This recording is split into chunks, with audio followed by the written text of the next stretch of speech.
What's going on, guys? It's the Devil Zero back again, and I am recording this video on Saturday, May 7th, and I actually just came back from my local comic book store.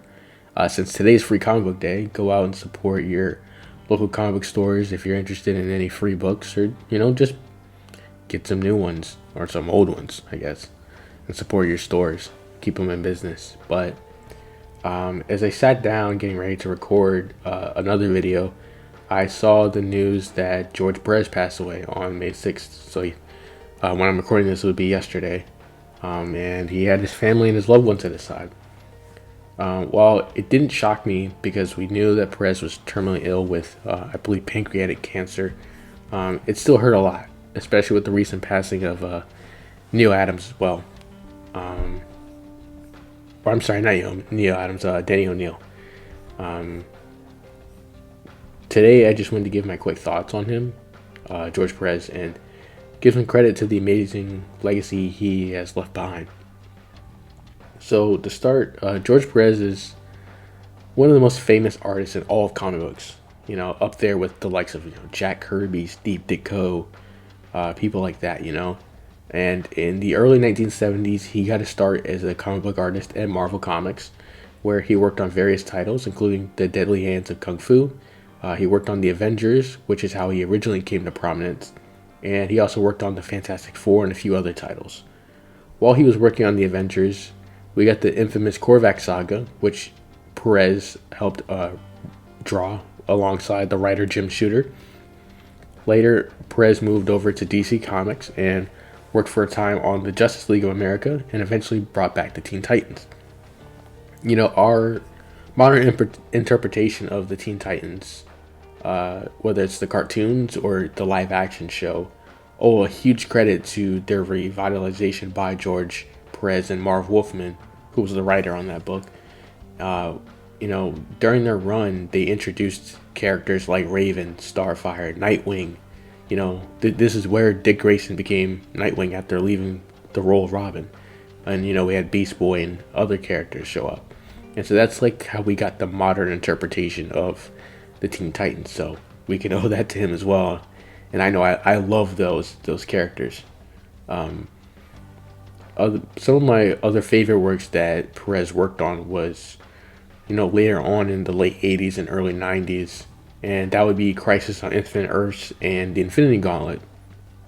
Both are massive crossover events, and I'm pretty sure any fan of comic books would at least know the name, if not the entire story. George had this amazing ability to just create these huge spreads showing as many characters as he can fit on the page as possible, but he's still able to make them all look unique, and they have their own flair, and they're true to their character in certain facial expressions or body posture. His action scenes were beautiful.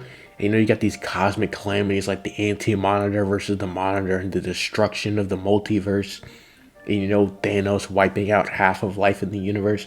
All these insane things happening. And it feels like this crazy dream is just being brought to life on page. It's just masterclass artwork. And the last thing I wanted to mention in regards to his artistic contributions was his coloring on Superman. Specifically, Whatever Happened to the Man of Tomorrow, which was, written by Alan Moore, one of the greatest comic book writers of all time, best known for works like Watchmen or The Killing Joke. And this story was the first ever Superman comic I ever read. I had it since I was an infant, I think, and it's still my favorite.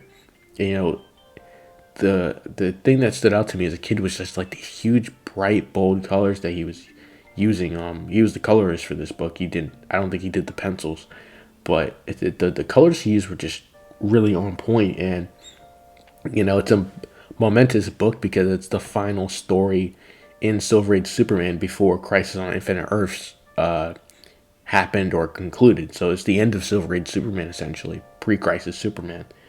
And not only was Perez a great artist, though, he was also a great writer. Now I want to talk about in 1987, he was pivotal in rebooting Wonder Woman, as he was the writer on her title, or co-writer, I believe. Diana's backstory involving like her creation by the gods, Ares, Cersei, and Hades, like an updated version of them. Their DC interpretations were used to be antagonists for her, and her role as an ambassador for the Amazonians on Themyscira were all really established here, and laid the groundwork for our modern day Wonder Woman, like mythos. And even Patty Jenkins has gone on record as saying that this version of Diana is just as influential as the creator of Wonder Woman's William Marston's version of her. So I mean, we hold really big props to him for Wonder Woman and like the movies and all of like modern day Wonder Woman comics. And I haven't even talked about like the countless other creations he's had over the years. The Anti Monitor. He created Deathstroke, Deathstroke's kids like Ravager, Terra, Taskmaster, and he even created the first Puerto Rican superhero, White Tiger. And I know George himself was Puerto Rican as well, so that's kind of a big deal, making the first ever Puerto Rican superhero in comics. And I mean, if you couldn't tell before now, you should know. Like, George was hugely important to the world of just comic books, Marvel, DC, overall, just everywhere. I think he worked for Boom as well. So yeah, that's he's so important, and I hope you guys like learn more about him. I just like to say, George. I personally want to thank him for everything he's done for the comic book industry and for all he's provided. This wonderful world that readers like me can get a glimpse to just peer into, this beautiful mind and artwork over the span of, I don't know, 40 years at this point. 40, maybe 50 years. And, my condolences go out to his family and his loved ones, and I hope they're doing well and process everything well. And if you want to hear more about George Perez, I highly recommend you check out Chris from Comic Tropes and his video on George Perez and his artwork. It's a really awesome video, and I think you guys will enjoy it. So I'm going to leave the link to that in the description down below. And that's all I have for you guys today. Take care of each other, and I'll see you in the next one.